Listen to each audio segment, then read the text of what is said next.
What we're going to do is we're going to provide an outstanding service that's probably better than everybody else because we become specialists in our field.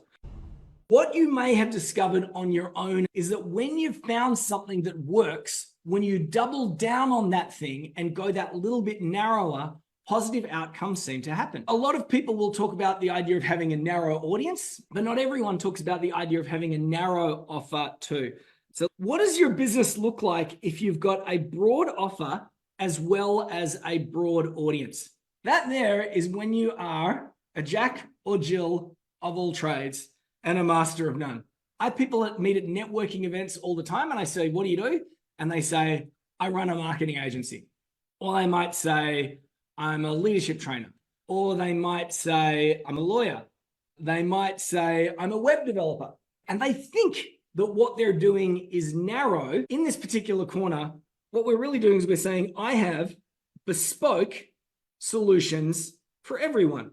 I have bespoke solutions for everyone. And the reality is when most people get started, that's where they begin. I do bespoke solutions for everyone, which means that every client is different. Every product that I sell is going to be slightly different. This is where most people start. They don't have clarity about what it is that they're going to be doing, and they don't have clarity about who they're doing it for. So if you're doing bespoke for everyone, the only way that you're going to really get ahead is if you charge by the hour or you have some sort of retainer model. And the reason why you have to do this is because most of the time you don't know how long something is going to take. So what you're doing is you're minimizing your own risk by saying we're going to charge by the hour and we're going to keep working those hours until it gets done. Or I'm going to put you on a retainer and you're going to pay a monthly fee until that's done. And what you're doing is you're minimizing the risk for yourself. However, who are you not minimizing the risk for? If you're in the bottom left, who are you not minimizing the risk for? You're making it easy for you, but you're making it a little bit intimidating for them. What happens if I have a narrow offer for a broad audience? Well, if I'm on the left and it says bespoke and I'm doing it for everyone, I might be, I don't know, I could be a marketing agency, a generalist marketing agency that works for everyone, or I could be a marketing agency that focuses on doing podcasts. And that could be my area of expertise. I met a woman yesterday, and Angela, and I said, what do you do? And she said, I'm a business coach. And I go, terrific. What are you coaching? And she said, oh, growth solutions. Man, that is just so broad. That's just so big. I said, well, what do you do when someone comes into your world? What's the first thing that you help them with? And she says, organic leads. So that there is a much narrower offer. Marketing agency, business consultant with growth solutions, or organic leads. That there is a narrow offer. If I'm on the right here, it might be AI-powered solutions for everyone. So on the left, we have bespoke everyone. And then on the right, in this instance, we have AI-powered for everyone. Now, I say that because I know that we've got an AI consultant on the call. Hello, Sean. And again, if we're down here, it's going to be tricky to do the pricing piece. But what we can do is we can charge by the project.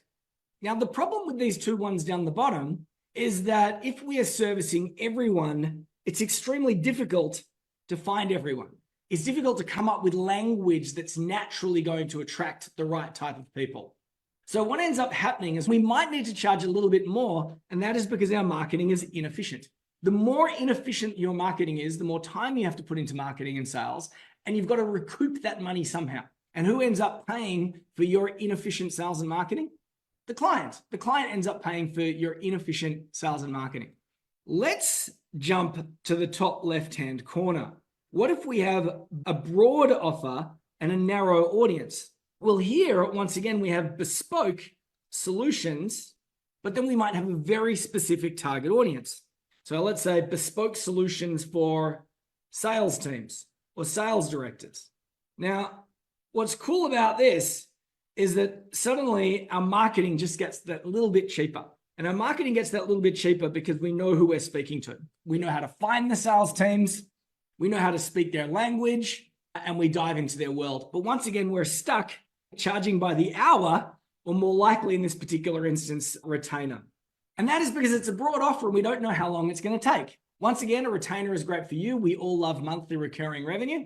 But however, for the client, it's not that great because they're thinking, when the heck is this going to end? So if we can have a narrow audience, we can find our people cheaper. The broad offer, if it's too broad, the sales cycle is going to take a really long time.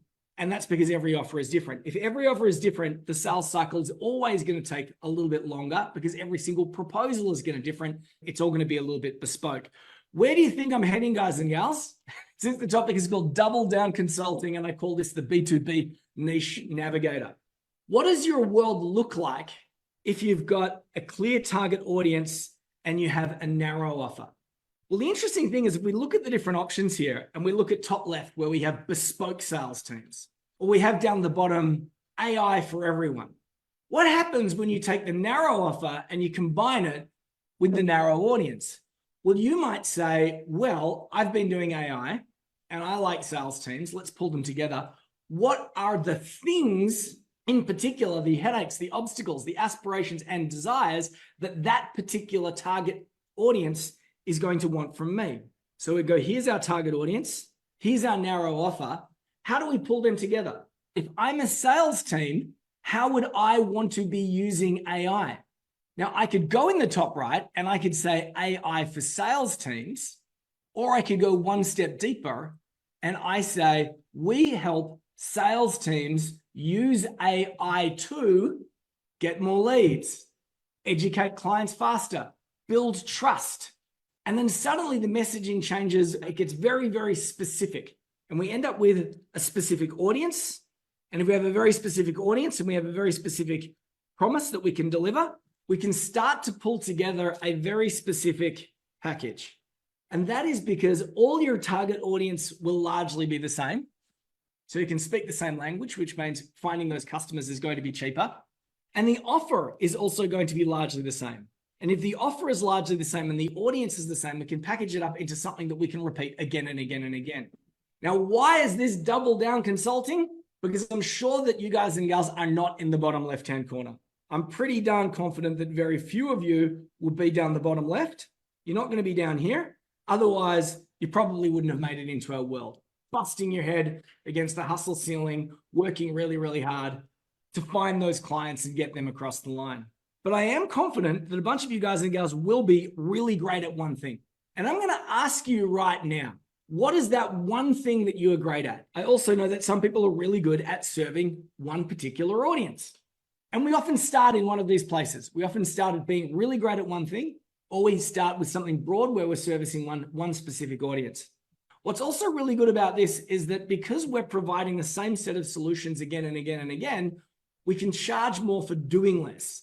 Now, we're not going to be unethical when it comes to this idea of charging more for doing less. What we're going to do is we're going to provide an outstanding service that's probably better than everybody else because we become specialists in our field.